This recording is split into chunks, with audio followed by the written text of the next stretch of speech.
Pati yung perang kinuha nyo sa DSWD, kinuha sa inyo! Assistant yun para sa pagpapagamot nyo! Pero anong ginawa niya?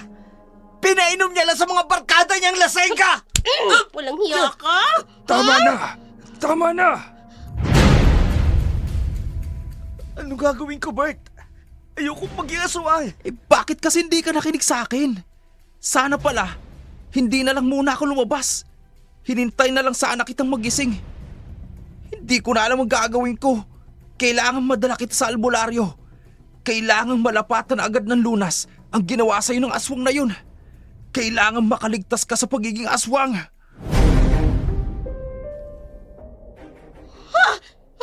Halimaw! Anong ginagawa mo rito sa silid ng pamangkin ko? Ay, demonyo ka! Pumalik ka rito, halimaw ka! May aswang na umaaligid dito sa barangay! Sa loob pa mismo ng kwarto ng demontres kong pamangkin! Magandang araw po sa inyo. Ako pong muli si Dark Shadow, ang inyong tagapagsalaysay sa araw na ito. Isa na namang naiibang kwento ang ating bibigyan ng buhay. Kwentong padala ng isa sa ating mga masugid na taga-subaybay. Subalit ang mga pangalan, lugar at pangyayari ay sadya naming binago upang mapangalagaan ang mga tauhang sangkot. Narito na ang ating dula.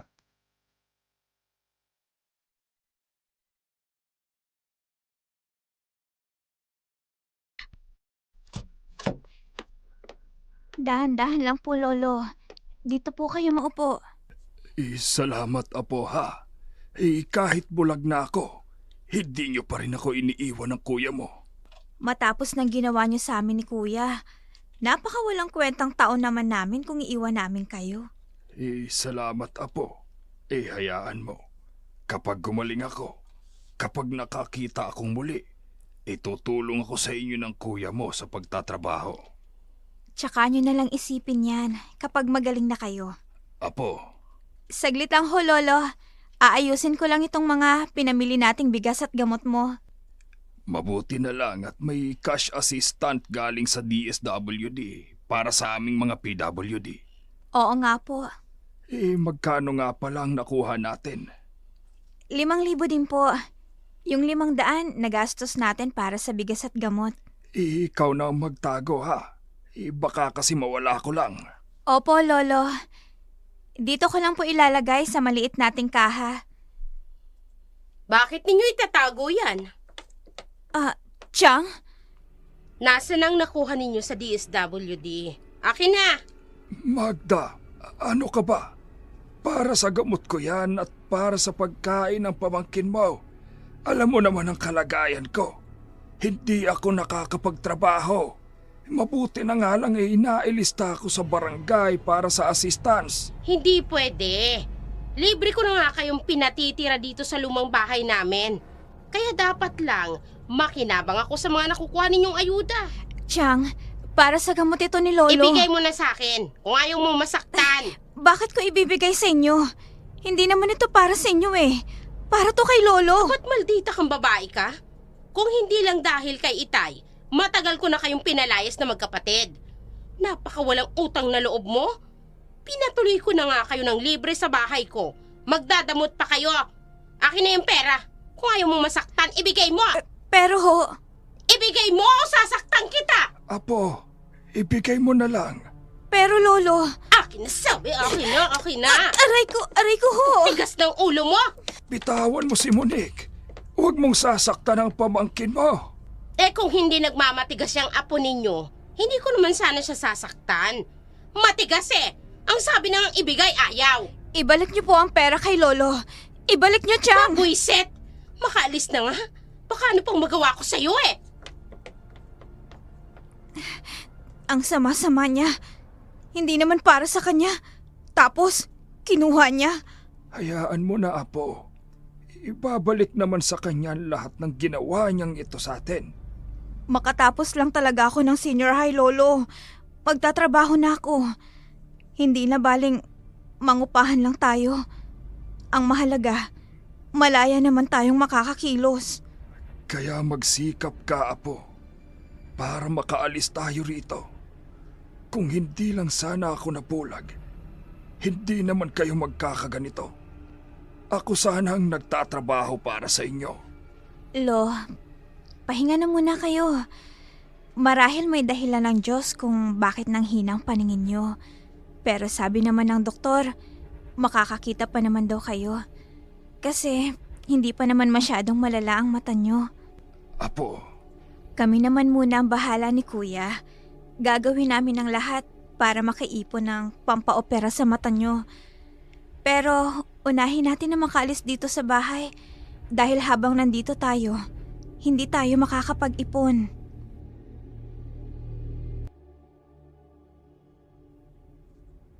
Tila suntok sa buwan ang kanilang hangarin na maipagamot ang kalagayan ng kanyang lolo. Pero malakas pa rin ang loob ni Monica kung makakaalis sila sa bahay ng kanyang tiyahin, tsak na makaiipon sila ng pagpapagamot sa kanyang lolo. Dahil marami namang nagdinais tumulong sa kanila, yun nga lang ang problema. Sa pilitang kinukuha ng kanyang tiyahin ang mga financial assistant na natatanggap nila. Bayad daw umano sa pagtira nila sa luma nitong bahay. Samantala, habang ang kanyang tiyahin nilulusay ang perang kinuha niya sa pakikipag-inuman, napadaan naman ang pamangkin nitong si Atong.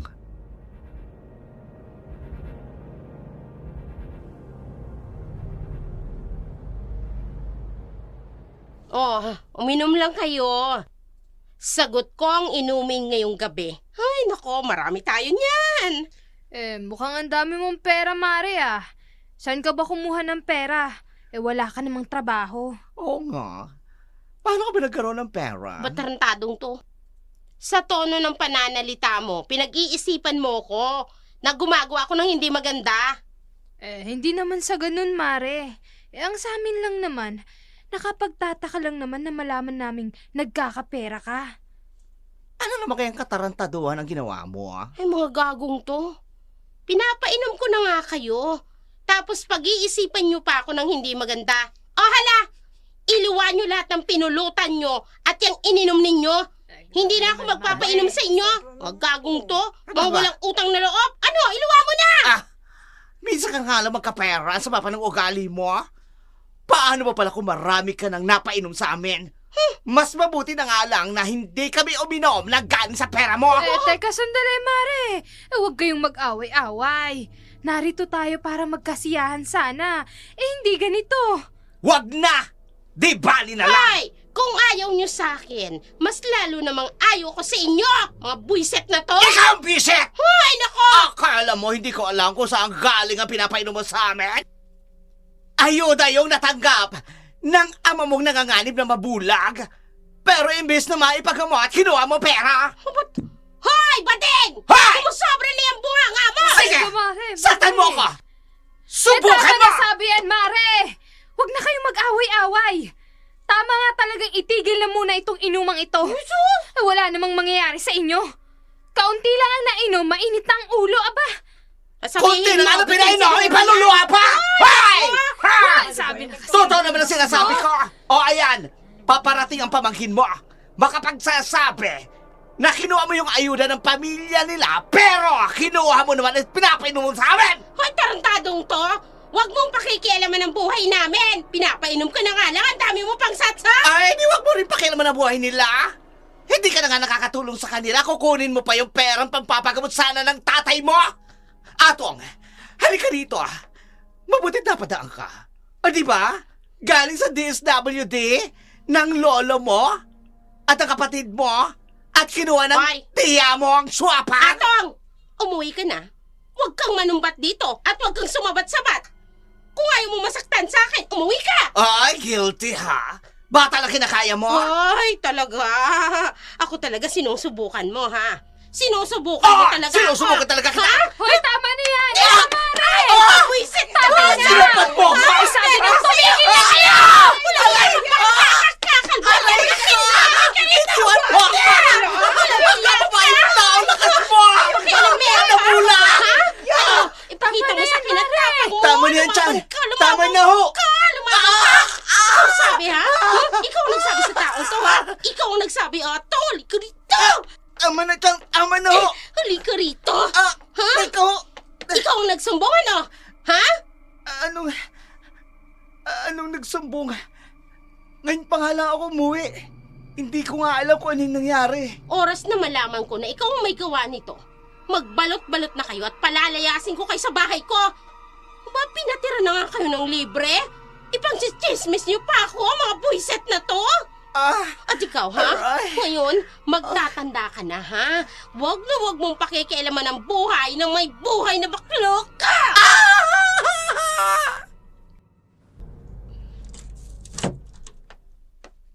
Lolo, ano pong ginagawa nyo? Naglilinis ako. Hindi nyo na dapat ginagawa yan. Hayaan mo na ako. Hindi naman ako nahihirapan. Simpleng gawain lang naman ito. Lolo, tama na po yan. Magpahinga na po kayo. Mamaya po, ano pong mangyari sa inyo? Hindi na po kayo tulad ng dati. Limitado na lang po ang galaw ninyo. Sige na po, Lolo. Magpahinga na po kayo. Kami na po ang bahala ni Monique sa inyo. Ayoko lang naman kasing maabala pa kayo at mahirapan dahil sa akin. Lolo, wala naman po kaming iniisip na ganun. Kahit kailan, hindi po kayo naging kaabalan sa amin. Minahal mo kami, inalagaan, simula nung mawala ang mga magulang namin. Ginawa mo ang lahat para lumaki kaming maayos. Kaya huwag niyo sanang isipin uli yun. Apo, Sige na ho, magpahinga na kayo. Ako na lang po maglilinis ng bahay. Nasaan nga po pala ang kapatid ko? tumanggap ng labada kay Aling Miding. Babayaran daw siya ng 500. Ang kaso, ang dami daw labahin. Kawawa naman ang kapatid ko. Kung malinaw lang sana ang paningin ko. Kaya lang, kasalanan ko naman. Inabuso ko kasi ang sarili ko. Ayan na naman kayo. Hayaan nyo na kami na muna ng kapatid ko ang mag-asikaso sa inyo. Para mapanatag po ang loob ninyo. Nag-iipon po kami ni Monique para maipagamot ka namin. Apo, Gagaling po kayo. Nagsisika po kami para makaipon ng pampagamot sa inyo. huwag niyong sasabihin sa tiyang nyo na nag-iipon kayo ha. Baka kung... Huwag nyo na po itago. Alam ko naman po anong nangyari. Kinuha ni Chang yung ayudang nakuha ninyo sa DSWD. Apo, Pasensya na po pero napakahayop talaga ng Chang na yun. Kaya siguro hiniwalay ng asawa. Mukhang pera, swapang. Apo, itago mong maigi ang naipon ninyo. Huwag na huwag ninyong hahayaang matunugan ng tiyang ninyo. Anong narinig kong itatago na maigi? Chang, Nagtatago kayo sa akin? May itinatago kang pera? Ha? Nagtatago kayo?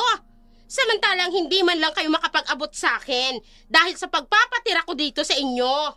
akala ko po ba libre nyo kaming pinatitira rito? Yun po yung kwento nyo sa may labasan. Bakit ngayon? Abat, ano ha? Ano? Ha? Chang, Bitawan mo ang pamangkin mo. Huwag niyo akong pigilan sa gagawin ko sa batang ito.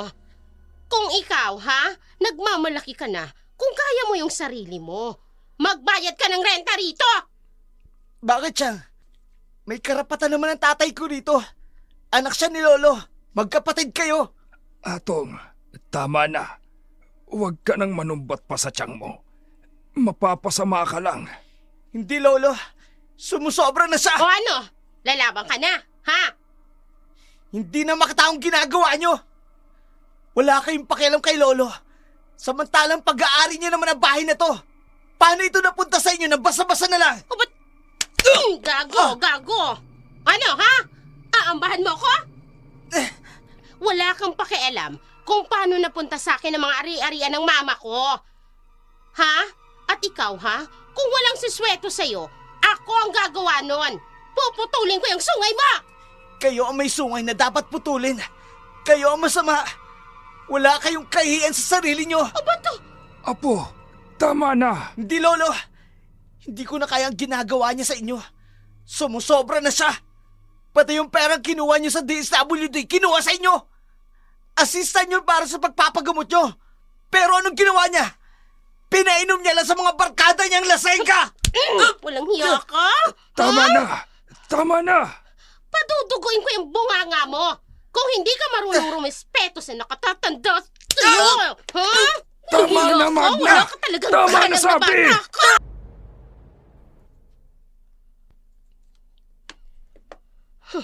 Akala siguro nito, hindi ko alam kung saan siya nagtatago ng pera.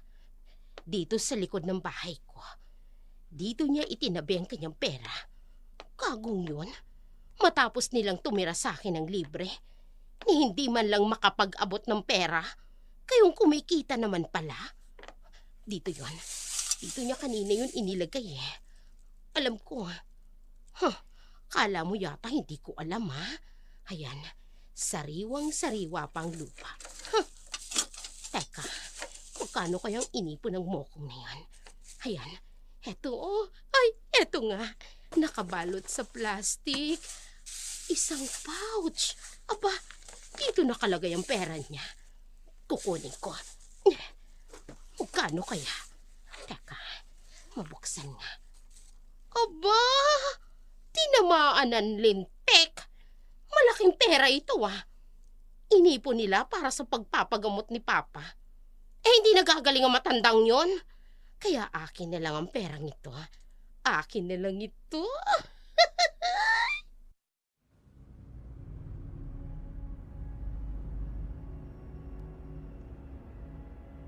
Habang ginagamot sa loob ng bahay ang sugat ni Atong, wala siyang kamali-malay na ang naipon niyang pera, kinuha na ng suwapang niyang tiyahin.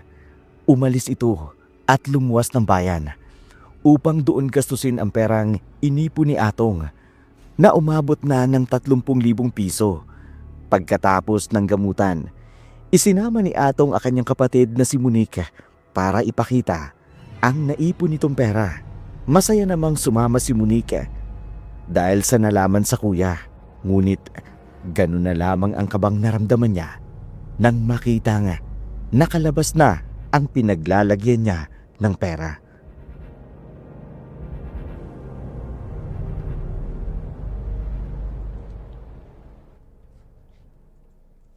Anong nangyari? Hindi to maaari. Bakit, kuya? Wala na. Wala nang perang inipon ko para sa pagpapagamot kay Lolo. Chang, Walang siya talaga siya.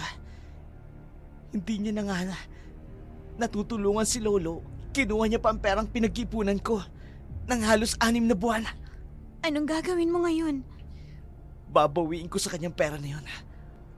Para yun sa pagpapa-opera sa mata ni Lolo. Matagal kong pinag-ipunan yun. Hindi nga mabuo-buo tapos nanakawin niya pa. Sumusobra na siya. Sumusobra na siya. Napakasama niya talaga. Nakakaya-kaya niya lang tayo. Dahil mas malaki siya sa atin. Mas mataba at mas matanda sa akin. Kung nagkataon na malaki ang katawan ko sa kanya, dila niya lang walang latay. Hindi mo siya kaya, kuya. Binugbog ka pa lang niya kanina. Kaya baka lalo siyang magalit sa'yo kapag pinagbintangan. Lalo na sa ginawa nitong pagnanakaw ng naipon niyang pera na para sana sa pagpapagamot sa kanyang lolong may karamdaman sa mata. Kaya isang plano ang nabuo nito. Nahalugugin ang bahay nito. Medyo may di kalayuan din sa bahay na tinutuluyan nila. Kinagabihan, dahil sa pag-aakalang wala ang kanyang tiyahin, pumasok ito ng lihim sa malaking bahay ng kanyang tiyahin. Lalo pang nagpainit ang kanyang kalooban. Sa pagpasok niya sa loob ng bahay, nakarinig siya ng mga ungol na magpapainit sa kanyang kalooban.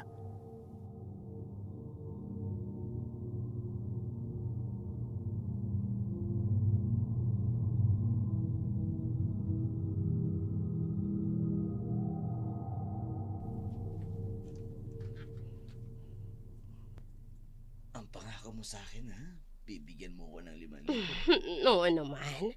Total naman napaligaya mo naman ako. Sulit na sulit ang serbisyo mo sa akin. Kaya dadagdagan ko pa.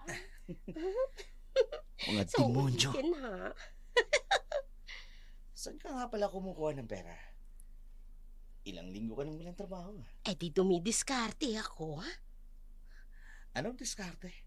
Baka naman galing sa masamang pera na yan. Kung makapagsalita ka naman, akala mo naman ubod ka ng linis. Hindi mo deserve ang perang galing sa mabuting paraan. Dahil masama rin naman ang ginagawa mo. So, galing nga sa masama ang perang ipinambabayad mo sa akin. Ay, hindi na mahalaga sa'yo kung saan ko kinuha ang pera. Hindi ba? Mas mabuting bayaran na lang kita at huwag mo nang alamin kung saan galing ang perang yan. Ayoko lang kasing madamay sa gulo kung magkataon. Gusto mo ba? O ayaw mo? Siyempre gusto. Kayo naman pala eh. Sino ba naman ang ayaw? Eh, ayaw ko lang mapahamak. Kalat pa naman sa buong baryo ang ginagawa mo sa DSWD Financial Assistant na tulong sana para sa pagpapagamot sa tatay mo. Ayokong isipin nila na nakikibahagi ako sa kinulimbat mong pera sa kanila. Hindi yan galing sa DSWD. Ubus na yung perang yon. Saan naman galing to? Sa ipon ko. Ay, hindi pala. Sa ipon ng pamangkin ko. So, pera ko nga. Siya nga ang magnanakaw. So, ninakaw mo pa rin? Ay, bakit ka ba nakikialam? Napakalaking swapa mo nga talaga. Di ka ba nakukonsensya?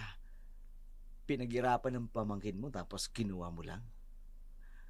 Hayop ka dyan. Ikaw naman. Napakaswapang talaga, no?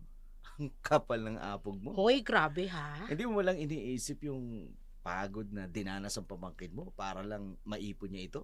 Alam mo kasi ganito yan. Kung tutuusin, kulang pa nga yan. Kung ipinangbayad nga nila yan sa renta ng lumang bahay ko. Eto na ang 5,000 mo. Oh, Ano yun? May tao? may tao yata. Sino ba yan? May nakakita sa atin. Lintik na. Nakakainis naman eh. Sabi na kasing sa hotel tayo. Ayan tuloy may nakakita sa atin. Eh di lalo tayong pagkukwentuhan ng mga tao rito sa lugar natin. Sino ba yan? Gagong demonyong to. Ang lakas ng loob na silipan kami rito. Hoy! Lumabas ka dyan. Kung hindi, talagang iitakin kita. Ang pamangkin mo. O ba't sinong nagbigay sa'yo ng karapatang pumasok sa bahay ko, ha, Atong? Ang kapal ng pagmumukha nyo. Lalo ka na, Chang. Nagawa mo talagang ipanlalaki ang perang inipon ko para sa pagpapagamot ni Lolo. Ano bang pinagsasasabi mo? Huwag ka na magmaang-maangan pa, Chang. Narinig ko ang sinabi nyo. Kayo ang kumuha ng pera ko. Saan kayo humuhugot ng kakapalan ng mukha? Kinuha niyo yung pera galing sa DSWD, pati yung pinaghirapan ko. Hinakaw mo pa! Ipanlalalaki mo lang! Ba't? At kayo! Wala kang nakita, di ba? Huwag niyo akong kasangkapanin sa kasalaulaan niyo! Sa kabubuyan niyo! Sa kakapalan ng pagmumukha niyo! Ibalik niyo sa akin ang pera dyan! Ibalik niyo sa akin ang pera! Ibalik niyo!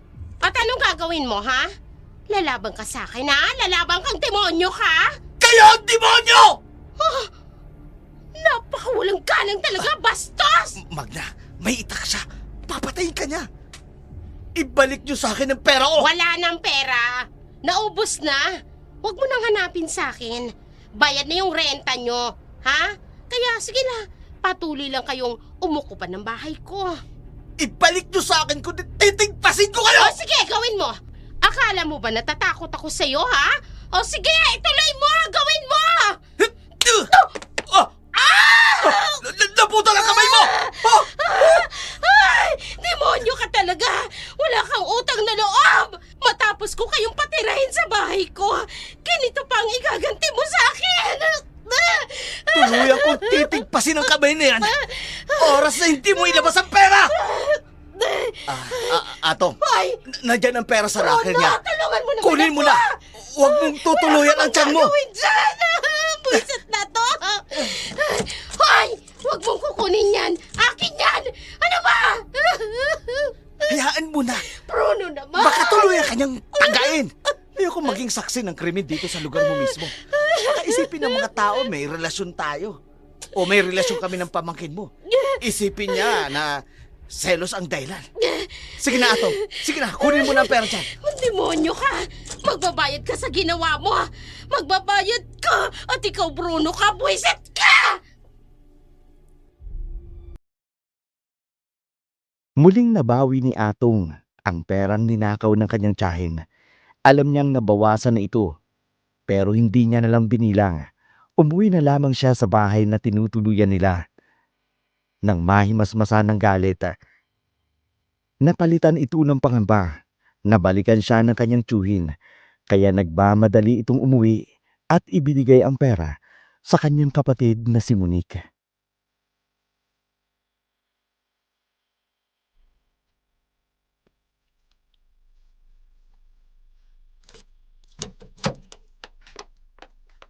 Anong nangyari sa'yo, kuya? Bakit pabisan ka? Nabawi ko ng pera kay Chang. Mabuti naman. Pero paano? Itago mo ang pera. Aalis ako. Ano? Saan ka pupunta? Sa kaibigan ko. Sa bahay nila. May trabaho dun eh. Magpapalipas lang ako ng sama ng loob. Dadagdagan ko ang pera na yan. Para mabuo natin ng 100,000.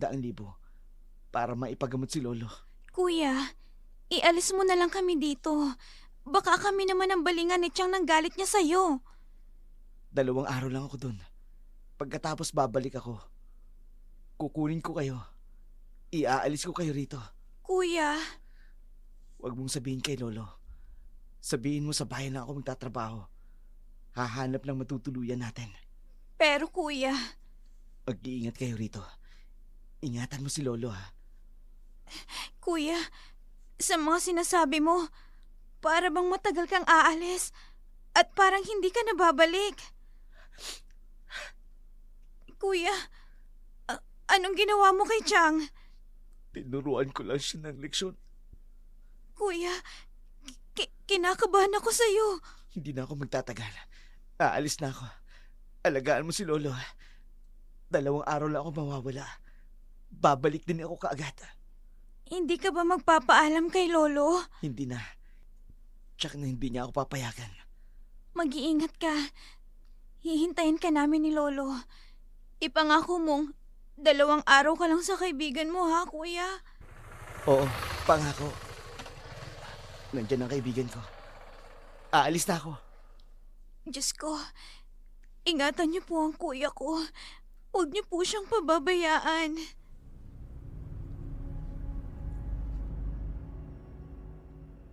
Hating gabi na nang makaalis sina Atong at ang kaibigan nito. Natuliro din si Atong dahil sa kanyang ginawa. Hindi niya lubos maisip kung bakit nagawa niya ang bagay na yun. Sa kauna-unahang pagkakataon ay nagalit siya. Tapos muntikan niya pang maputol ang kamay ng kanyang tiyahin. Kaya yun ang naisip niyang madaling paraan para palipasin ang galit ng kanyang tiyahin. Sa isang kasamahan sa katrabaho, umuwi ng bundok at sumama siya. Magpapiyasa daw kasi sa lugar na yun. Kahit pansamantala, makalilimutan niya ang nangyari sa kanila. Halos 4 oras ang biyahe ng motor bago nila narating ang bahay ng kanyang kaibigan. Medyo liblib ang lugar, pero marami pa ring taong naghahanda sa kaarawan ng piyesta kinaumagahan. Pagkatapos noon, kinabukasan, pagising ni Atong, nagtataka siya kung bakit wala doon ang kanyang kaibigan. Lalo pang nakagulat sa kanya nang may isang matandang babae na uugod-ugod na ang nasa loob ng bahay ng kanyang kaibigan. Ang naaalala niya, sinabi ng kaibigan niya ng gabing yung dumating sila na siya lang mag-isa sa bahay na yun.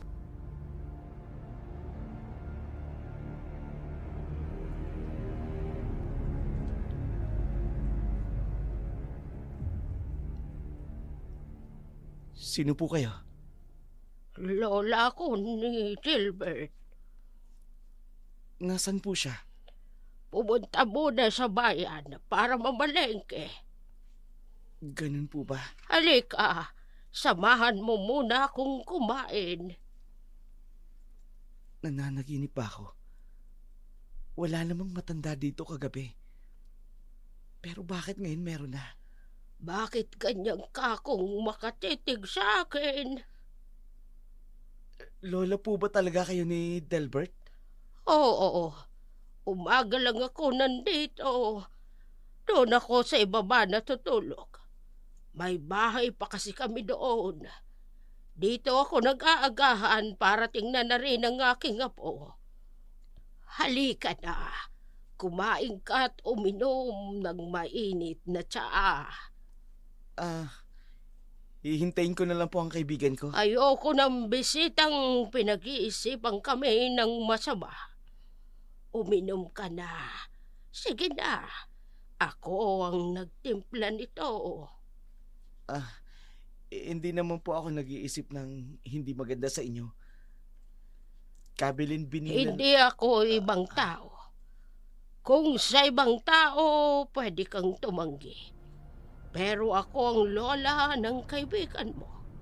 Huwag mo akong tatanggihan para hindi ako mainis. Uminom ka na. Opo. Bilisan mo. Bakit parang ibang pakiramdam ko sa matanda? Bilis na! Opo. Salamat. Tandaan mo, mula ngayon, wala nang mang-aapi sa'yo. Mas magiging malakas ka ng 10 beses. Sa lakas mo ngayon, wala nang makapananakit sa'yo. Papuproteksyonan mo na ang iyong sarili laban sa masasamang loob. Ho? Binabati kita. Maiwan na kita. Sandali lang ho! Ang bilis yung nawala. Sino ang matandang babaeng yun? Bakit ganun na lamang siya kung magsalita? Matapos na maipainom niya sa akin ang maitim na tsaa. Bert, Oh, bakit? hindi ka pumunta sa bayan? Hindi. Bakit naman ako pupunta ng bayan? Ang sabi ng lola mo. Anong lolang pinagsasasabi mo? Tol, kanina pagising ko wala ka. Isang matandang babae ang nandito sa sala nyo. Naghanda ng itim na tsaa. Ano? Ang sabi niya, lola mo daw siya. Ano ka ba? Di ba't kabilin-bilinan ko sa'yo? Huwag na huwag kang tatanggap ng kahit anong iaalok sa'yo rito. Lalo na ng matanda. So, hindi mo yun, lola? Shit! Bakit? Uminom ka ng tsaa niya? Pinilit niya akong uminom eh. Nagalit ang ekspresyon ng mukha niya nung tumanggi sana ako. Bakit ka uminom? Hindi ka nakinig sa akin. Bakit ba? Wala akong lola. Inulit-ulit ko sa'yo na mag-isa lang ako rito. Sino yung matanda na yun? Sumuka ka! Bilisan mo! Kailangan maisuka mong ininom mo! Bakit? Ano bang nangyayari? Aswang ang matandang yun! Ano? Sinamantala niyang paglabas ko. Bumili lang ako ng kape at tinapay sa tindahan. Nalinlang ka niya. Biniktima ka niya. Anong biniktima? Kilala ang matandang yun bilang isang aswang na umaali-aligid dito sa barangay at sa karatig barangay. Mag-isa na lang siya sa buhay. Wala siyang pamilya. At naghahanap siya ng mapagpapasahan ng kanyang bertud.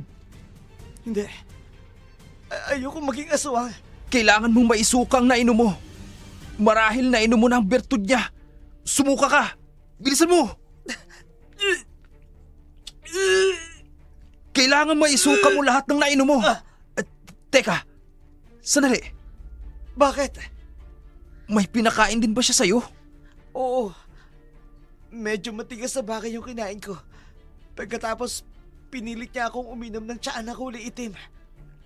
Kailangan madala ka sa albularyo Patay na, matandang aswang! Hindi! Yun ba yung matandang galing dito kanina? Oo! Naipasa niya sa iyong pagiging aswang. Talagang naghihintay lang siya ng dayo sa lugar na ito. Anong gagawin ko, Bert? Ayokong maging aswang. Bakit kasi hindi ka nakinig sa akin? Sana pala, hindi na lang muna ako lumabas. Hinintay na lang sana kitang magising. Hindi ko na alam ang gagawin ko. Kailangan madala kita sa albularyo. Kailangan malapatan agad ng lunas ang ginawa sa'yo ng aswang na yun. Kailangan makaligtas ka sa pagiging aswang.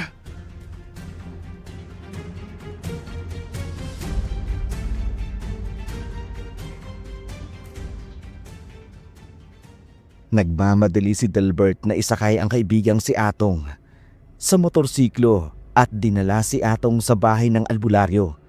Kilala kasi si Igmate na manggagamot, lalo na sa mga naging biktima ng pagiging aswang.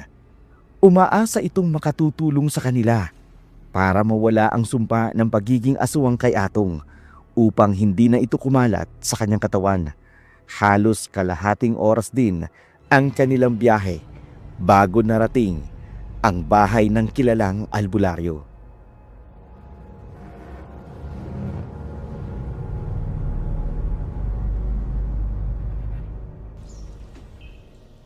Mang Igme! Tao po! Mang Igme! Pasok! Oh, napasugod kayo rito sa akin. Mang Igme! Tulungan yung kaibigan ko.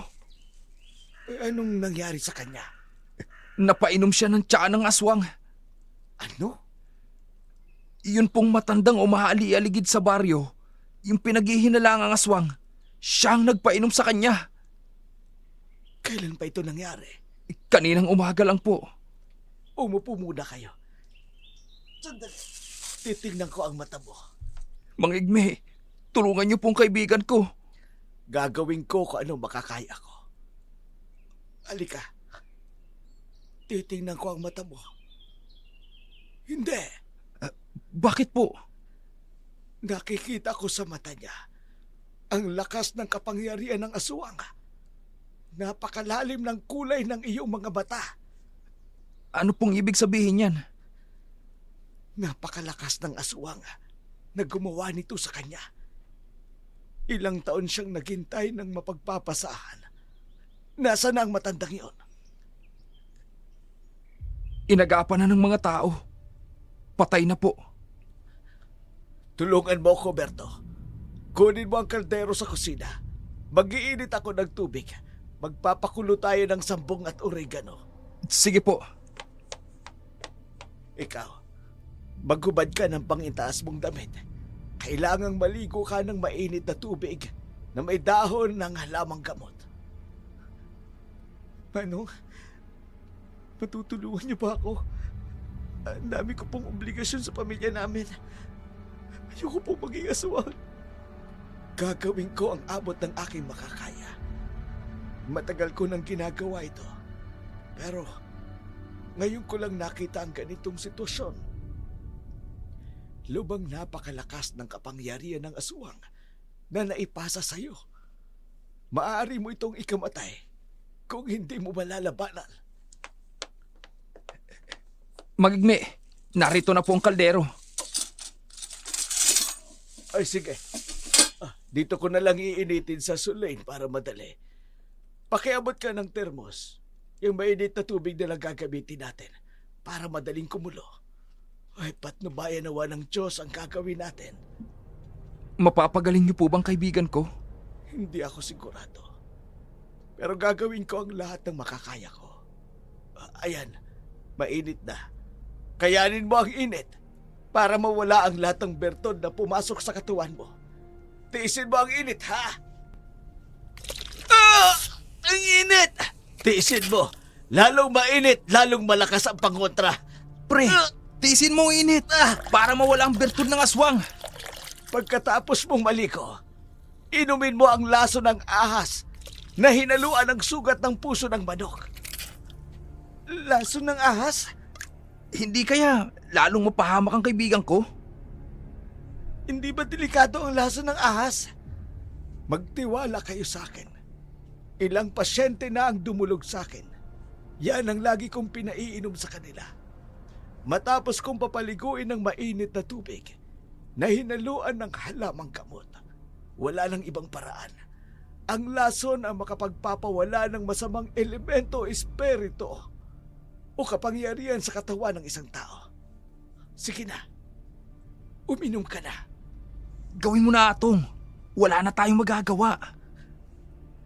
Para sa lolo ko at sa kapatid ko, babalik pa ako sa kanila. Kaya aasa ako magagamot ako nito. Ang pait! Huwag mong isuka. Kailangang malunok mo yan para mapalabas ang bertod ng aswang na nainom mo.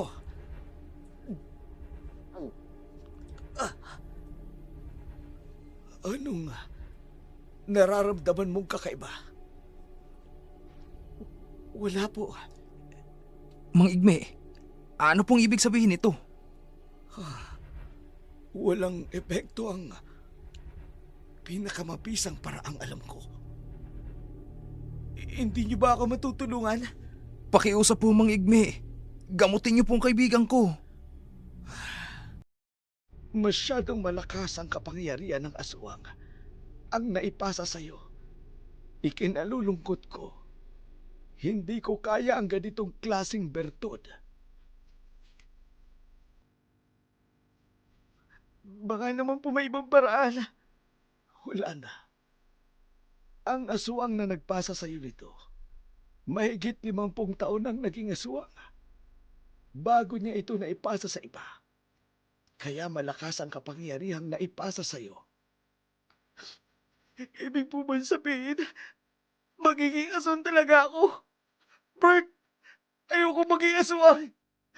Nakikiusap po ako. Baka may iba pang paraan para wala kapangyarihan ng aswang sa katawan ko. Kailangan po ako ng lolo ko at ng kapatid ko. Kaya pakiusap, tulungan niyo ako. Patawad. Baka naman po, may kilala pa po kayong ibang albularyo. Yung magaling po sa pagtanggal ng kapangyarihan ng aswang. Halos lahat ng kakilala kong albularyo sa akin nire-repair ang napasahan ng kapangyarihan ng aswang. Sa aming asosasyon ng mga albularyo, ako na ang inaasahan nila pagdating sa ganitong kaso.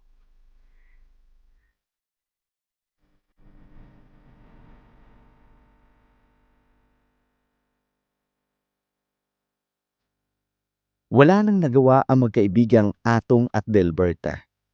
Hindi sinisisi ni Atong ang kaibigan sa nangyari sa kanya, lalo na siya naman ang may kagustuhang sumama rito dahil hindi pa naman umeepekto ang kapangyarihan ng aswang sa katawan ni Atong.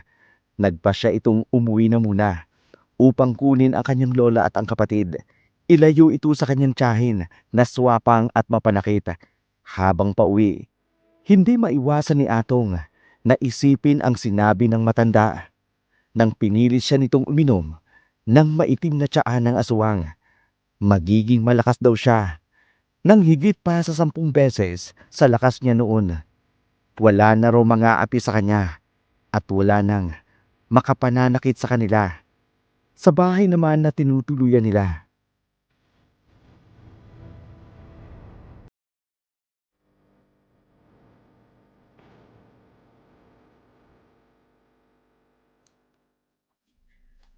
Nasaan ang magaling mong kapatid? Nasa trabaho po sa bayan. Uuwi naman po yun ngayon. Bakit mo hinahanap ang aking apo? Alam mo ba kung anong ginawa sa akin ng magaling mong apo? Tinaga niya ang kamay ko. Oras na gumaling ako, puputulin ko rin ang kamay niya. Kaya po pala may mga bendang kamay nyo. Dahil ito sa kagagawa ng magaling mong kapatid. Hindi ko palalampasin ang ginawa niyang ito. Magbabayad siya ng mahal sa ginawa niyang ito. Ano ba kasing nangyari sa inyo dalawa at umabot kayo sa pagtatagaan ng kamay? Kasi nga yung magaling mong apo, nagmamalaki na, nagyayabang na, napakawalang utang na loob. Matapos ko kayong patuloyin dito, Ito pa ang igaganti niya sa akin! Mas kilala ko ang apo ko kesa sa'yo. Ikaw, Magna, hindi na kita kilala. Hindi ko na alam kung anong dahilan mo at bakit tinatrato mo kami ng ganito. Ang apo ko, mabait yon. Hindi niya yon gagawin sa'yo kung wala kang ginawa sa kanya. Ninakaw niya ho yung inipong pera ni Kuya para sa pampagamot ng mata niyo. At ipinanlalaki niya lang. Ang sama talaga ng pag-uugali mo. Kung nakakakita lang ako, baka nahambalos na kita. Pasalamat ka, hindi kita nakikita. Kung tutuusin, tama lang ang ginawa ng apo ko sa'yo. Napakawalang hiya mo. Pinaghirapan ng bata, ay kukunin mo lang at ipanlalalaki mo. Kaya lumalaking may sungay ang apo ninyo dahil kinukonsinti ninyo. Kung hindi ako nakapagpigil, palayasin ko kayo rito eh! Maghintay ka lang. Pagdating ng apo ko, lalayas kami rito. Mas mabuti pa ngang sa ibang tao kami makitira kesa sa'yo na anak ko, kapamilya ko. Pero kung ituring mo kami, daig pa ang hayop. Tingin mo, nakakaya-kaya mo lang kami, ha? Nandito na si Kuya. Apo, salamat at nandito ka na. Anong ginagawa niyo sa lolo't kapatid ko? Oh, bakit ganyan ka makatingin? Para bang kakainin mo ako? Hindi na ako papayag na muli mong saktan ng kapatid ko. Talagang hindi. Dahil palalayasin ko na kayo rito. Oh, walang utang na loob. Hindi kami aalis. Walang pwedeng magpaalis sa amin dito. Abato! Hindi na ako matatakot sa inyo. Hindi mo na kami basta-basta mapapaalis dito. Malakas na ang loob mo ngayon dahil nataga mo ang kamay ko. Pero oras na gumaling ako, malilintikan ka sa akin. Baka gusto mong tigbasin ko rin pati ang isa. Para tuluyin ka na maging inutel. Hayop talagang to! Saan ka kumukuha ng lakas ng loob ngayon, ha? Subukan mong saktan uli ang kapatid ko o ako. Apo, tama na. Tiyahin mo pa rin siya. Kailanman, hindi ko naranasan maging tiyahin ko siya. Simulat sa Paul, pinamukha niya sa akin na mahirap lang kami. Inapi niya kami noon pa. Hindi na ako magtataka kung may ginawa siya kung bakit nawala ang tatay namin. Ang lakas ng loob mong pagbintangan ako! Kuya, tama na. Magugulo lang tayo. Yung pangako mo na aalis tayo, umalis na lang tayo dito para wala ng gulo. Hindi mo, Nick. Hindi tayo aalis. Kung noon nagbulag-bulagan ako, natakot ako dahil malakas siya sa akin. Pero ngayon, hindi na ako papayag na muli niyang apak-apakan ang pagkatao natin. Apo, nakikiusap ako. Umalis na lang tayo rito. Hindi ho, Lolo. Hindi tayo aalis dito. Apo niyo kami. Anak niyo si Papa. May karapatan kami sa bahay na to. Kaya hindi niya tayo mapapaalis dito. Hindi pwedeng basta na lang mapunta sa kanya ang bahay na to. Aba, tarantado ka talaga, ha? Hindi na ako papayag. Nasaktan mo kami. Bitiwan mo ang kamay ko, ha? Bitiwan mo! Kuya! Umalis kayo rito. Huwag niyo na kaming guguluhin po. Puiset! Ikaw na demonyo ka. Hintayin mong gumaling ako. Pagsisisihan mong lahat ng ginawa mo sa akin kapag gumaling ako! Bakit ba kakaiba kung makatitig ang batang yun? Matapang na siya. Ano bang pinagmamalaki niya? Hindi maaari ito. Hindi ako dapat na matakot sa kanya. Ako ang tiyahin niya. Kaya sa akin siya dapat na matakot. Hindi pwedeng ako ang matakot sa kanya. Kuya, ano bang nangyari sa'yo? Bakit tila may nagbago sa'yo simula nung umalis ka ng 2 araw? Saan ka ba galing? Bakit tila may nagbago sa'yo? Oo nga, Apo. Hindi mo naman dating sinasagot-sagot ang tiyahin mo ng ganon. Pero kanina, ang tapang mo. Kaya lang, ang ikinatatakot ko. Ang ganti niya. Paano na lamang kung wala ka? Tapos may gawin na lang siya sa kapatid mo. Hindi niya na ako magagalaw pa. Hindi na siya makakapangahas pa. Lalo na sa kapatid ko. Wala nang ayudang galing sa DSWD na wawaltasin niya. Pero kuya, Tanggapin niyo na. Mula ngayon, wala nang magagawa si Chang sa atin. Hanggat nandito ako, hindi ako papayag na apihin niya tayo. tsaka isa pa napansin ko kanina ang lakas mo. Yung kaliwang kamay ni Chang, nasa lag mo at nahawakan mo pa. Apo, may nangyayari bang hindi mo sinasabi sa akin? Magpapahinga lang po ako. Mamaya ko na lang kayo kakausapin. Lolo, Ramdam kong may bago sa kuya mo. Hindi ko man nakikita ang nangyayari sa paligid. Pero nararamdaman ko naman ng pagbabago. Maging kay Magna. O baka marahil dahil lang sa sugat sa kanyang kamay. Kaya hindi niya nagawang sakta ng kuya mo.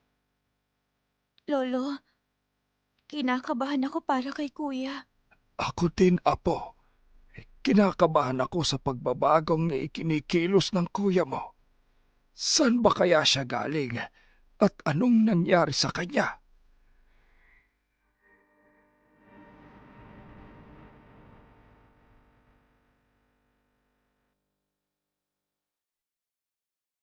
Puro mga tanong ang namumutawi sa bibig na maglolo.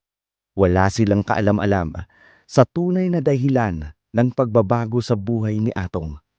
Hindi man nakikita ni Adelo ang nangyari sa kanyang apo, pero ramdam niya ang mga kakaiba rito. Sa kabilang dako naman, hindi lubos maisip ni Magda ang nangyari sa kanyang pamangkin.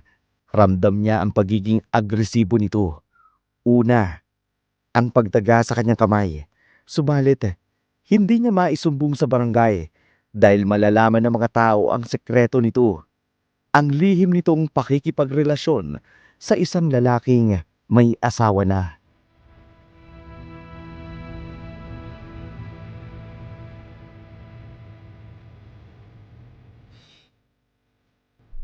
Ano bang nangyari?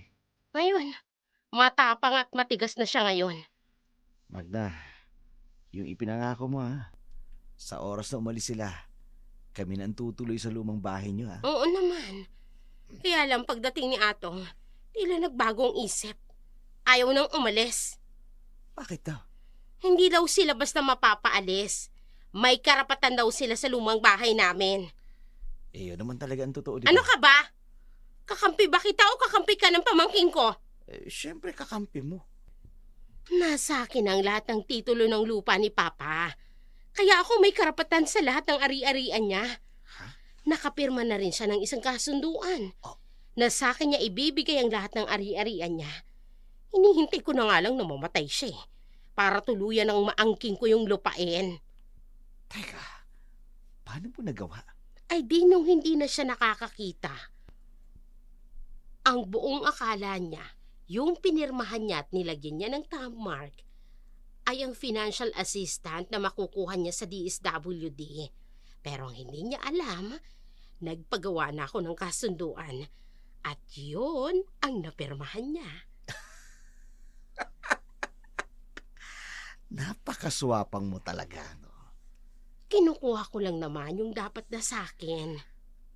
Kaya ba wala kang pakialam sa pagpapagamot sa mata ng tatay mo? Ay oo, para wala na siyang makita. Magagawa ko na ng madalian ang lahat ng plano ko. Mapapasakin na din ang dapat na mapasakin nang walang kahirap-hirap. Maiba ko. Bakit ba ganyan ang trato mo sa kanila?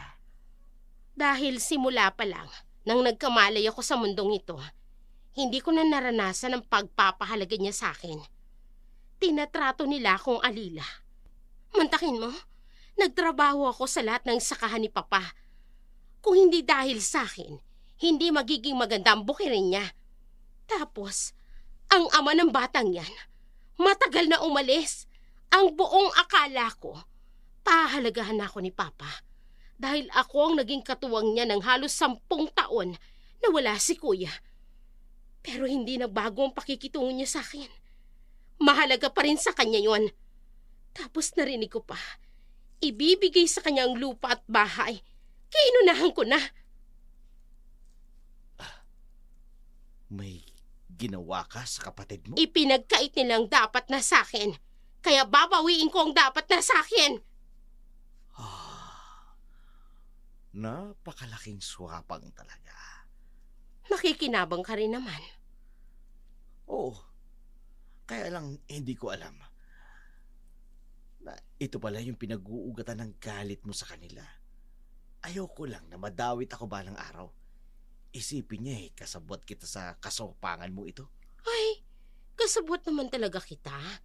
Nakikinabang ka sa perang nakukuha ko sa kanila. Hindi pwedeng kahati lang kita sa pera, no? Pero sa responsibilidad, hindi. Gaga ka. Oh, Huwag mo ko indadamay sa kalokohan mo. Lahat ng ibinibigay mo sa akin, sinusuklian ko ng serbisyo. Kapalit ng ligayang nalalasap mo sa katawan ko, di ba? Kaya wag mo kong idadawit sa kalokohan mo, ha? kago! Gawin mo na ang lahat para mapaalis sila sa lumang bahay ninyo. Palayasin mo na. Kasi kami, papalayasin na ako sa inuupahan kong bahay. Kapag hindi mo yung ginawa, Oh, anong gagawin mo? lalayo ako. Ano? Maghahanap ako ng ibang matutuluyan sa ibang bayan. Oo na. Sige na. Gagawin ko. Gumaling lang ang sugat ko sa kamay. Mahina ang kaliwang kamay ko, kaya wala akong nagawa. Kinakaya-kaya na ako ng demontres na atong na yan. Kaya tumanda siya. Oras na gumaling ako, dila niya lang ang walang latay. Magkasabwat sina Magna at ang lalaki niya na mapaalis ang maglolo sa lumang bahay dahil sa kahilingan ng lalaki. Sa kabilang dako naman, gabi na sa lumang bahay nang makaramdam ng kakaiba si Atong sa kanyang silid. Habang minumuni-muni niya ang narinig niya sa matanda. Matapos nitong maipasa sa kanya ang bertud na kapangyarihan nang hindi niya namamalayan.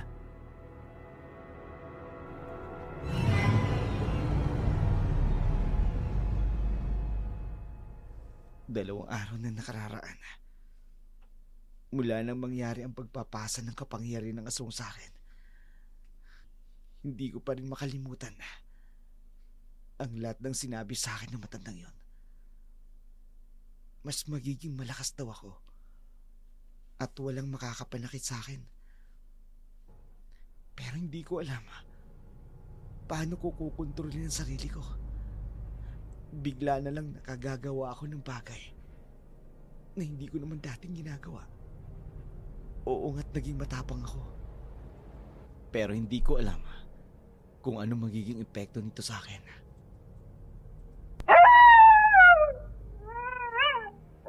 Dati, natatakot ako sa alulong ng aso. Pero bakit parang ang gaan ng pakiramdam ko kapag nakaririnig ako ng mga alulong ng aso ngayon? Pakiramdam ko, kakampi ko sila. Teka, anong nangyayari sa akin? Bakit tila kusang humahakbang ang aking mga paa palabas ng bahay? Anong nangyayari sa akin? Bakit hindi ko mapigilan ang sarili ko na iakbang ng aking mga paa? Ano gagawin ko? Hindi ako makahingi ng tulong sa kapatid ko. Maaalarma sila. Saan ako dadali ng aking mga paa? Ang gabi, isang malakas na pwersa ang humihila kay Atong patungo sa kagubatan. Pilit niya mang pinipigilan ang paa niya, pero wala siyang magawa. May kung anong kapangyarihang kumikilos sa mga oras na yun kay Atong. Sa bahay naman, nagising sina Adelo at Monique. Nag-aalala ito nang makitang bukas ang silid ng kanyang kuya at wala na si Atong doon.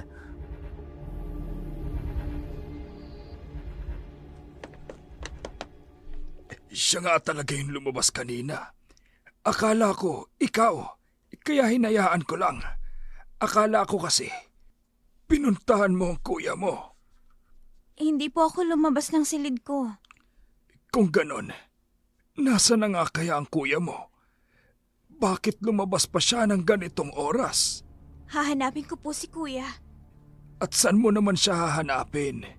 Hindi natin alam kung saan siya pumunta. Paano tayo maghahanap sa kanya? Bahala na ho. Sisigaw na lang ako. Baka sakaling marinig niya at bumalik siya sa atin. Kung hindi lang ako naging ganito, kung nakikita ko lang sana ang paligid, masasamaan sana kita. Huwag na po kayong mag-alala, Lolo. Babalik din ho ako agad. Mag-iingat ka po. Sana sa pagbabalik mo, kasama mo na ang kuya mo. Sana nga po, Lolo. Sige ho, aalis na muna ako. Diyos ko, patnubayan niyo po ang mga apo ko. Iligtas niyo po sila sa anumang kapahabakan. Kung naririto lang sana ang ama nila, hindi sana nila ito sasapitin. Nasa na kaya ang ama nila? Bigla na lamang itong nawala at hanggang ngayon, hindi pa namin nakikita. Sana'y buhay pa ang ama nila. Sana'y buhay pa. Patawarin mo ko, Monique. Hindi mo ko pwedeng makita sa ganitong ayos. Mabuti nang umalis ka. Habang nalalabanan ko pa ang kapangyaring kumikilos sa akin. Hindi ko alam kung ano magagawa ko kapag tuluyan na ako na kontrol nito. Bakit hindi niyo ako kinakagat? Kayo ang mga asong lubong nagdala sa akin sa lugar na to. Anong mangyayari sa akin? Kayo ang makakasagot nito. Sagutin niyo ko. Anong mangyayari sa akin? Sagutin niyo ko. Kung ipapatayin kita! Huwag! Ikaw matandang nagpainom sa akin ng maitim na tsaa? Ikaw may kagagawan kung bakit ako nagkaganito? Patawarin mo ko sa aking ginawa. Bakit buhay ka pa? Ang sabi ng mga tao, patay ka na. Kinakailangan kong mamatay para muling mabuhay. Para hindi na ako hanapin pa ng mga tao. May 9 na buhay kami, kaya nananatili pa rin akong buhay. Bakit yung ginagawa sa akin to? Bakit yung ako ginagawang kauri ninyo? Naramdaman ko sa iyo ang bigat ng kalooban mo. Naramdaman kong bakas ng pang-aapi ng ibang tao sa iyo. Kaya naisip kong ipasa sa iyo ang kapangyarihan ko. Masaya ka naman sa nangyayari sa iyo, hindi ba? Nakita ko kung paano mo nilabanan ang tiyahin mo. Naramdaman mong lakas ko. Ayoko nito. Bawiin niyo ang kapangyarihang ito. Gusto kong mamuhay ng normal. Kasamang kapatid at ang lolo ko. Pakiusap. Ibalik mo ko sa dati. Tao ako, hindi ako aswang. Wala na akong magagawa. Kapag naisali ng itim na bertod, hindi na pwedeng ibalik. Ipasa mo na lamang sa iba. O di kaya i-enjoy mo na lamang ang lakas ng kapangyarihan. Gamitin mo na lamang sa tama. Hindi. Tao ako. Hindi ako aswang na katulad nyo. Bawiin niyo ang kapangyarihan ng itim na bertod ninyo! Nasaan na yun? Tanda! Nasaan ka? Tanda!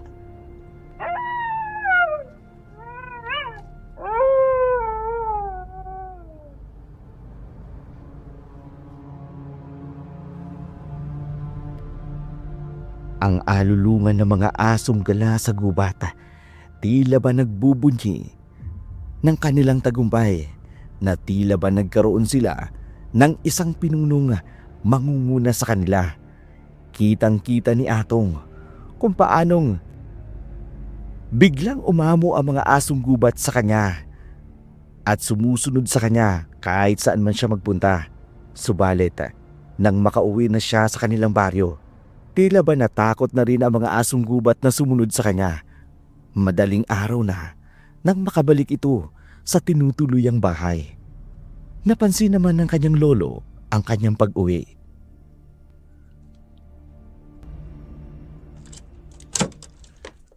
Apo, ikaw na ba yan? Lolo, Mabuti naman at nakauwi ka na. Saan ka ba pumunta? Nag-alala kami ng labis sa'yo kagabi. Sinundan ka pa ng kapatid mo, pero hindi ka nakita. pasensya na po, Lolo. Apo, magtapat ka nga sa akin. Ano bang nangyayari sa'yo? Mula nang umuwi ka nung isang araw, ang dami nang nangyari sa'yo na hindi namin maintindihan. Hindi naman kaila sa amin ang nangyayaring pagbabago sa'yo. Lolo, Apo, mula nang mawala ang itay mo, sinanay ko kayo na maging open sa akin para makakatulong ako kung ano man ang pinagdadaanan ninyo. Lolo, patawad po. Hindi ko alam kung anong nangyayari sa akin. Sa takot ko na makapanakit ng tao, lumalayo na lang ko ako. Anong ibig mong sabihin, Apo? Lolo, may nangyayari po sa akin. Hindi ko po maiwasan. Ang totoo po nung isang araw, galing ako sa kaibigan ko sa bundok bulik. Yasta sa kanila. Basta na lang may nangyari sa akin hindi ko kaya pigilan. Diyos ko, Apo. Lolo, hindi ko na po alam kung anong gagawin ko. Sa pinuntahan ko na ipasa sa akin ang kapangyarihan ng aswang. Hindi ko alam kung anong gagawin ko, Lo. Gusto kong labanan. Gusto kong makawala sa akin pero hindi ko alam kung paano. Anong oras ba umaatake? Tuwing gabi po. Hindi ito dapat malaman ng kapatid mo. Lalo na ng tiyahin mo. Hindi kayo natatakot sa akin. Bakit naman ako matatakot sa'yo? Apo kita. Kilala kita. Alam kong ayaw mo ng mga ganyang nangyayari sa'yo. Lolo, Tutulungan kitang makawala sa sumpa ng pagkaaswang. pero ano pong gagawin niyo? Hindi ko pa alam, Apo. Pero kahit na anong magagawa ko, ay gagawin ko. Matulungan lamang kita. Lo, paano kung hindi ko na makontrol ang sarili ko? Sakali mo, hindi niyo ako makita. Kung hindi niyo na ako makita, tandaan niyo, mahal na mahal ko kayo ng kapatid ko. Huwag kang magsalita ng ganyan, Apo. Gagawa tayo ng paraan para matulungan ka. Gagaling ka, Apo. Makakawala ka sa sumpang yan.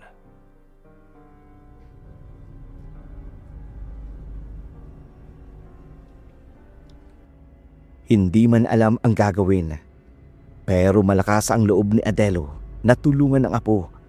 Ayaw niyang mawalay sa kanya ang kanyang apo. Ito ang tangi magpapalakas sa kanya, lalo na sa kalagayan niya ngayon. Mahina ang kanyang paningin, pero malakas pa rin ang loob niya na matulungan ang kanyang apo kahit sa anong paraan. Isang hapon, bago kumagat ang dilim, laking pagtataka ni Monique kung bakit may malalaking kadena na bitbit sina Atong at ang lolo nito. Kaya nag-usisa siya.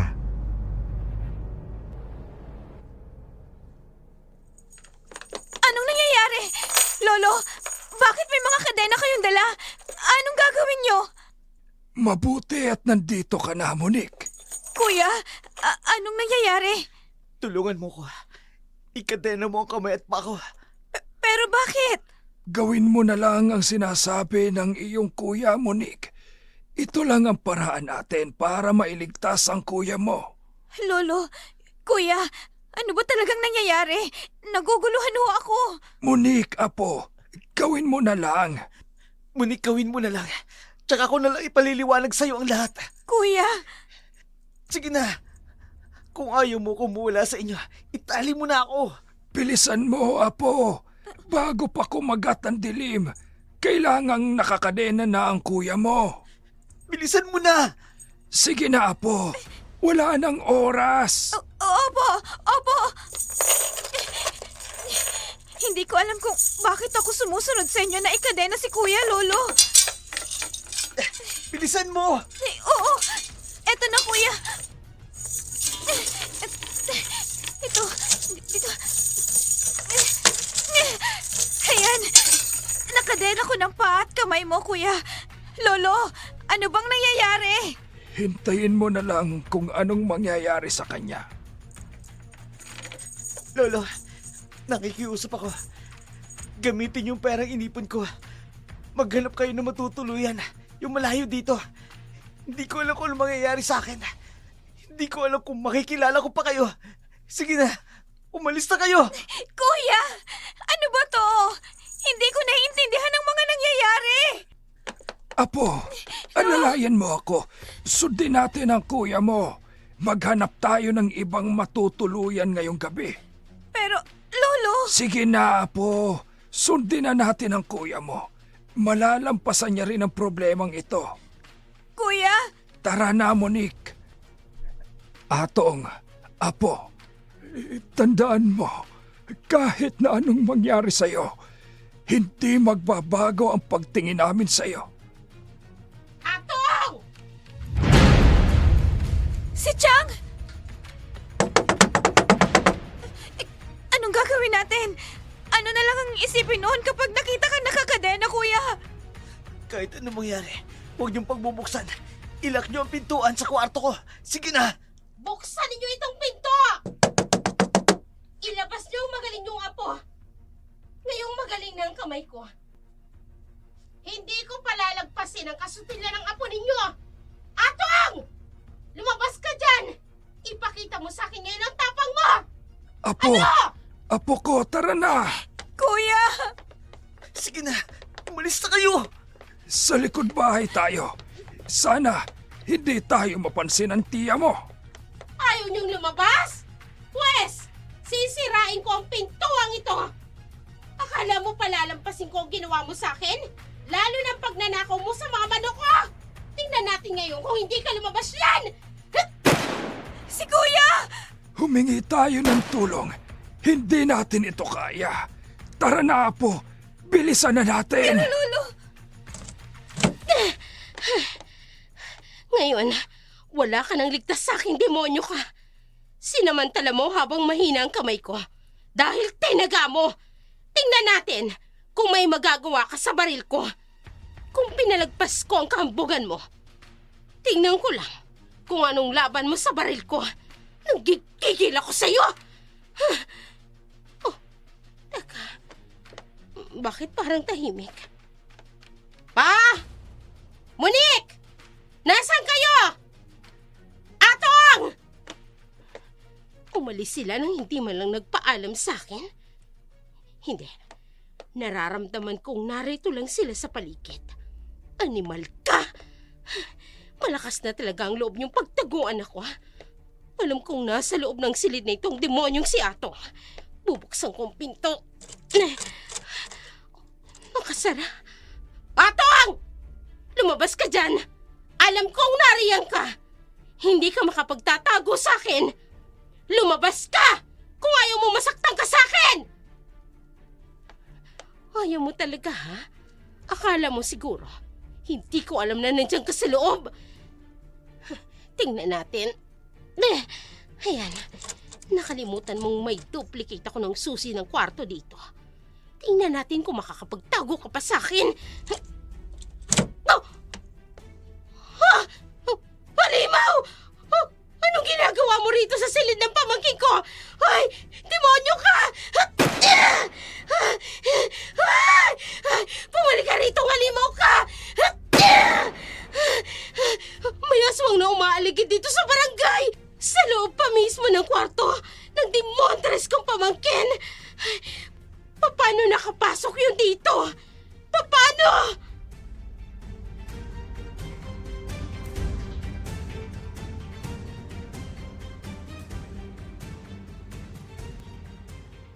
Mabilis na nakaalis ang aswang na nakita ni Magda sa kwarto mismo ng kanyang pamangkin. Kaya sa halip na maawa sa mga ito, natuwa pa dahil inakala niyang kinain na ng mga aswang ang kanyang ama at ang pamangkin nito. Pero nang bumalik ito sa loob, walang bakas ng dugo sa loob ng bahay. Kaya naisip nitong nag-aalaga ng aswang ang mga ito. Napangisi na lamang si Magna sa pag-aakalang yun ang magiging daan para mapaalis sila sa lumang bahay at mapatira niya ang kabit niya sa lumang bahay na yun. Kinabukasan ng hapon, bumalik si Magna sa lumang bahay sa pag-asang babalik doon ang maglola. Yun nga ang naabutan niya, si Monique at ang kanyang ama.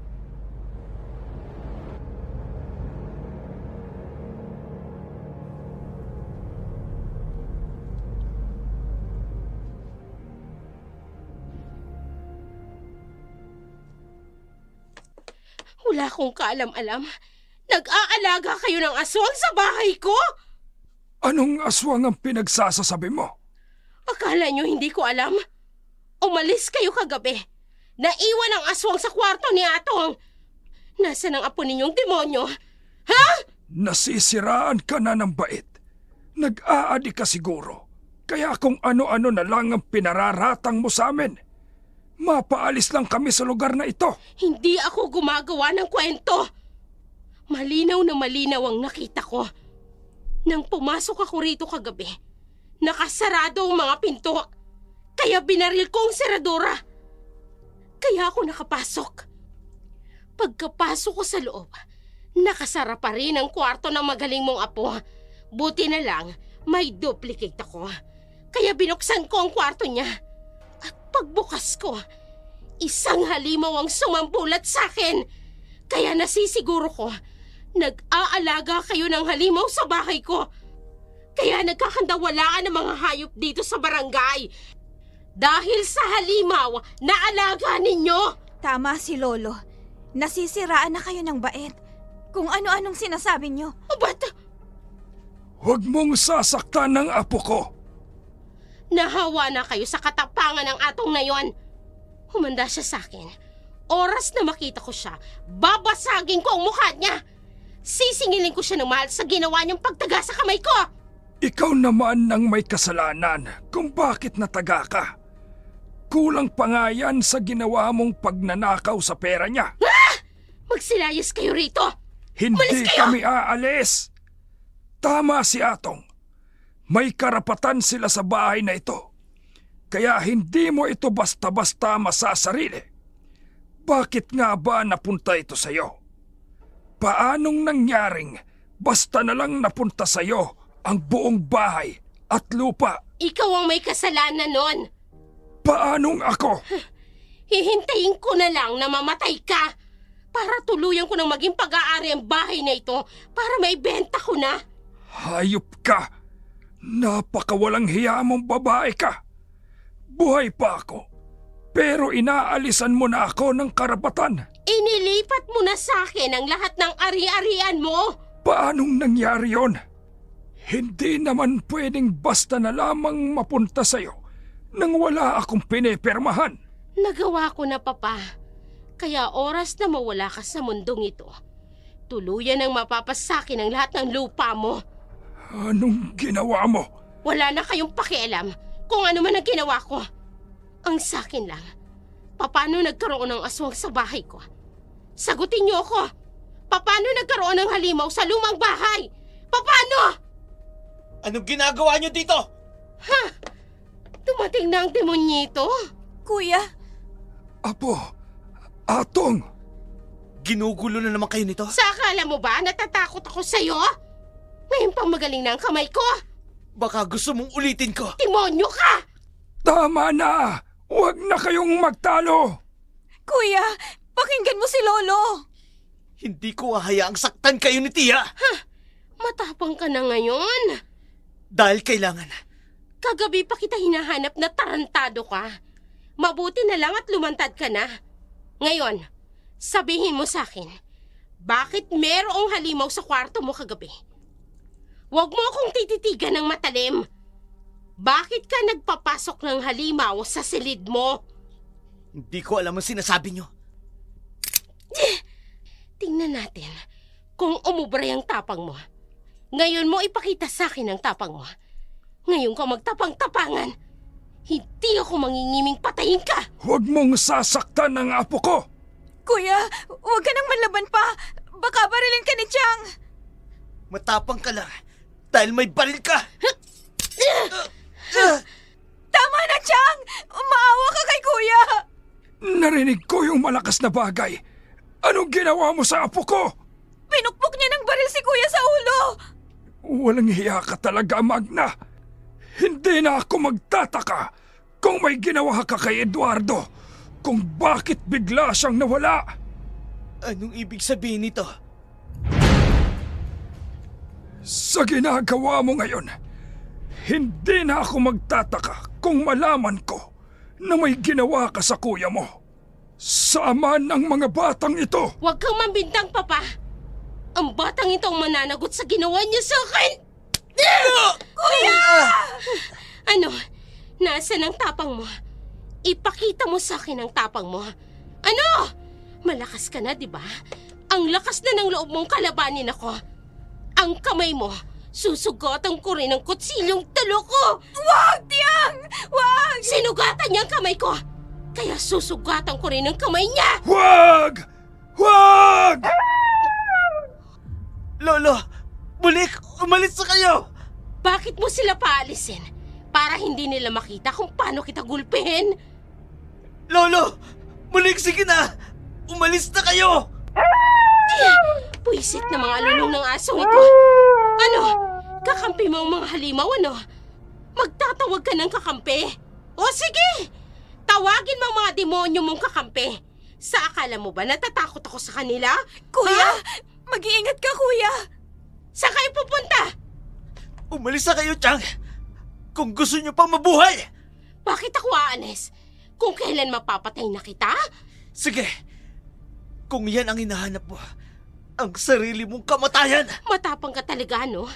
Kaya naman gigil na gigil ako sa'yo dahil sa kakapalan ng mukha mo. Talagang wala ka ng takot na nararamdaman sa akin. Anong? Binigyan kita ng pagkakataon para tumakas. Pero pinili mong manatili! So ikaw pala ang halimaw na nakita ko. Kaya pala nasa loob ng bahay ko. Dahil ikaw mismo ang halimaw. Ngayon, alam ko na ang sekreto mo. Hindi na ako mangingimig patayin ka! Ikaw ang mamamatay! Mamamatay ka! Mamamatay ka! Mamamatay ka! Mamamatay ka! Oh, nasaan na yun? Bakit bigla siyang nawala? Nasaan ang demonyo ka? Magpakita kang halimaw ka! Anong? Ikaw ang naghahanap ng sariling kamatayan. Bitiwan mo ang kamay ko! Malakas ang loob mong lumaban sa isang katulad ko! Papatayin kita! Katulad ng ginawa ko sa iyong ama! Anong ginawa mo sa ama ko? Anong ginawa mo sa ama ko? Ah!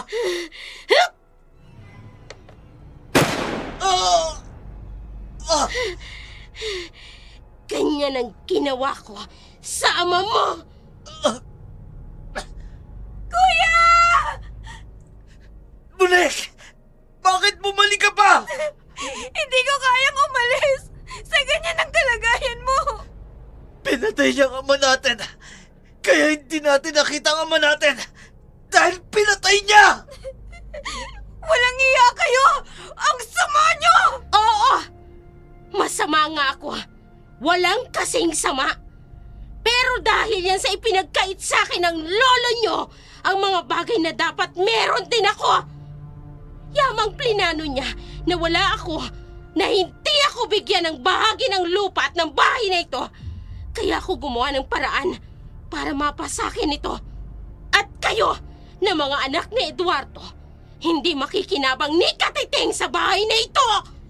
Pagbabayaran yung ginawa niyo sa aming ama! Kuya, hindi mo na kaya. Ang dami ng dugong umaagos sa iyong katawan.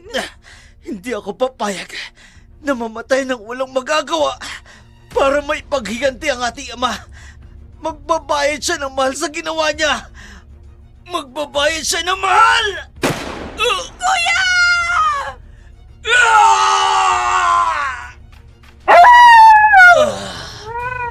May mga asong gubat na papalapit.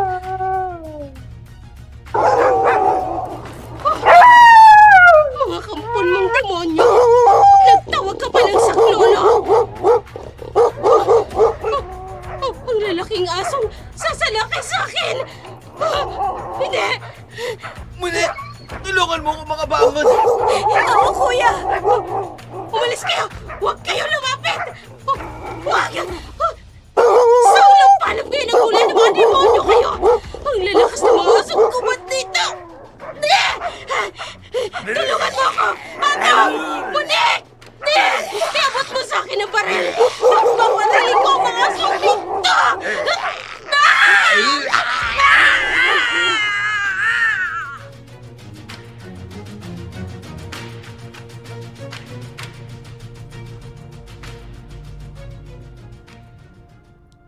Tuluyan ng nilapa ng mga aswang ang katawan ni Magna.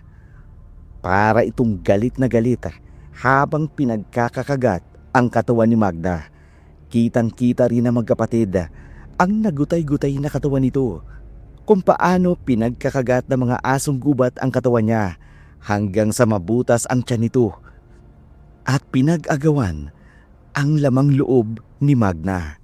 Dahil sa mahinang kalagayan ni Atong, hindi niya rin nagawang pigilan ang mga asong gubat na umatake sa kanyang tiyahin hanggang tuluyan na itong nawala ng buhay.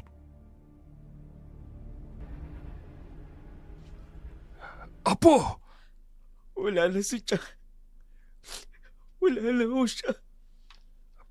Panahon na rin siguro para malaman niyo ang totoo.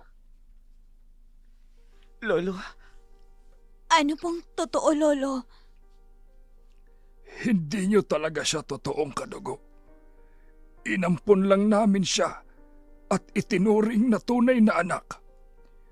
Kung hindi namin siya kinupkop, baka kung patay na siya noon pa. Pero hindi ko alam na ang Magna na inalagaan namin mas masahol pa sa isang demonyo, sa isang aswang. nararapat lang sa kanya. Nalapain ng mga aswang. Lo, may sinabi siya sa amin kanina. Pinatay niya raw ang ama namin. Ngunit hindi ako naniniwala na patay na ang ama ninyo. Po? Nang mawala siya, kahit napabalitang patay na siya, hindi namin kailanman nakita ang kanyang katawan. Nararamdaman ko may mabigat na dahilan kung bakit bigla na lamang siyang nawala. Ano pong ibig niyong sabihin? Hindi ko nasabi sa inyo dahil natatakot ako na malaman ninyo ang totoong nangyari sa inyong ama. Ano po talaga nangyari? Pinatay ba talaga siya ni Chang? O ano? Ang buong akala ni Magna, napatay niya ang inyong ama. Pero ang totoo, Lolo? Ano, Lolo? Anong totoo? Buhay pa ba ang ama namin? Makikita pa ba namin siya?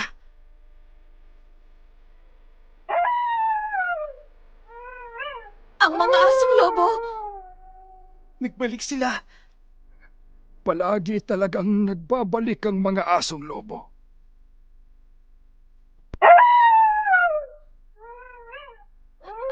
Ang laki ng asong lobo! Monique, Atong, panahon na para malaman ninyo ang totoo. Siya ang inyong ama. Ha? Anong nangyari? Mga anak. Eduardo, yakapin mo ang mga anak mo. Samantalahin mo ang pagkakataon na nasa tao kang kalagayan. Siya yung asong lobong nanguna sa pag-atake sa katawan ni Chan.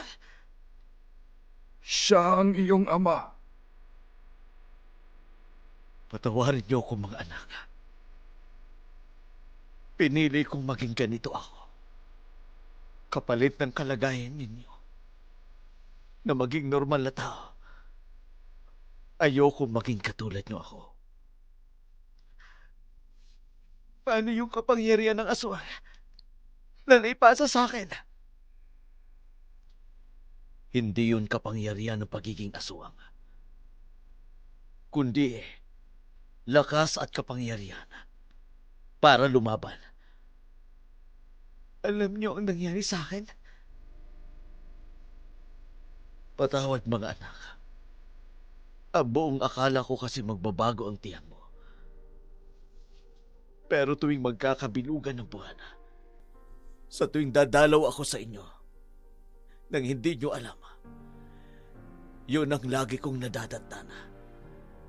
Pinagmamalupitan nila kayo. Kaya gumawa ako ng paraan. Nang malaman kong umakyat ka sa bundok, inutusan ko ang isa sa aking mga tauhan na maipasa sa iyo ang kapangyarihan ko.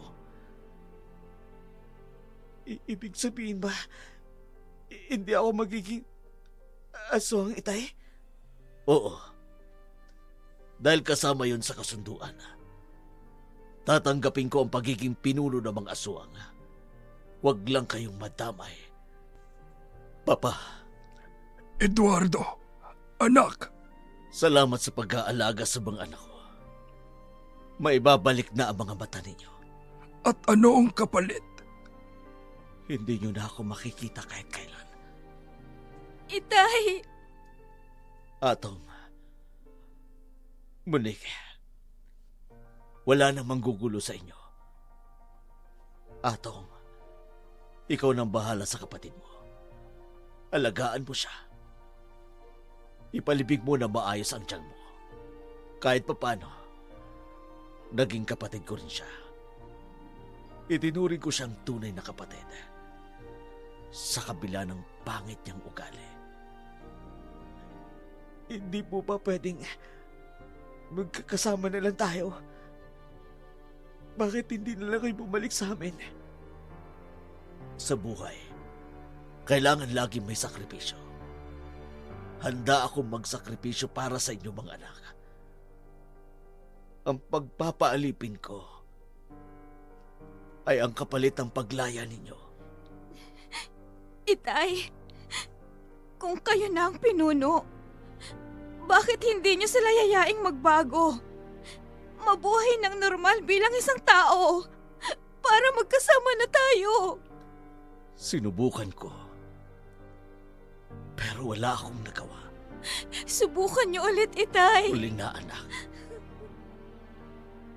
Itay, naniniwala ako na lahat ng nilikha ng Diyos ay para sa Diyos.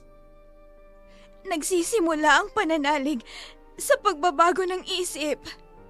Hindi nangyayari dahil yun ang nasa isip niyo. Dahil kung ano kasi ang iniisip mo, yun ang magiging buhay niyo. Tay, subukan niyong lumapit sa liwanag. Wala pong imposible sa Diyos. Susubukan ko. Kung magkikita pa tayo, ibig sabihin nun, nangyari ang sinasabi mo. Nakalaya ako. Pero kung hindi, tuluyan na akong masasakop ng dilim. Ipagdarasal namin kayo, Itay. Salamat. Kuya, anong nangyayari sa'yo, Kuya? ang bertod ng kapangyarihan ng aswang. Mailuluwa niya na. Tuluyan ka ng magiging normal na tao uli, anak.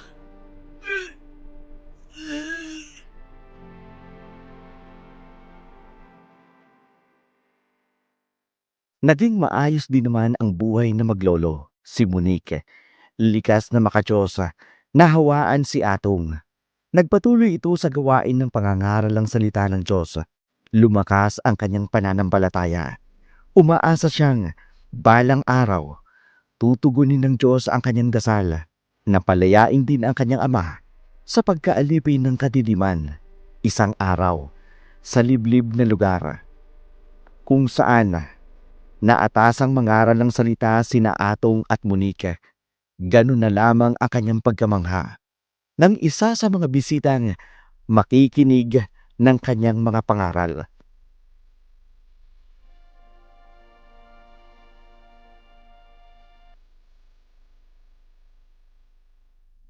Anong ginagawa niyo rito?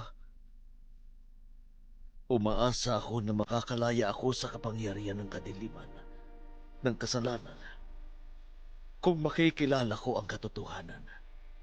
Dahil ang katotohanan ang magpapalaya sa amin. Simulan mo ng mangaral sa amin ng salitang ipinapangaral mo. Itay, salamat po sa Diyos. Tunay nga na magagawa niya ang higit pa sa aming hinihiling at iniisip. Salamat po, Diyos ko. Pinalaya niyo po ang itay namin sa kapangyarihan ng kadiliman.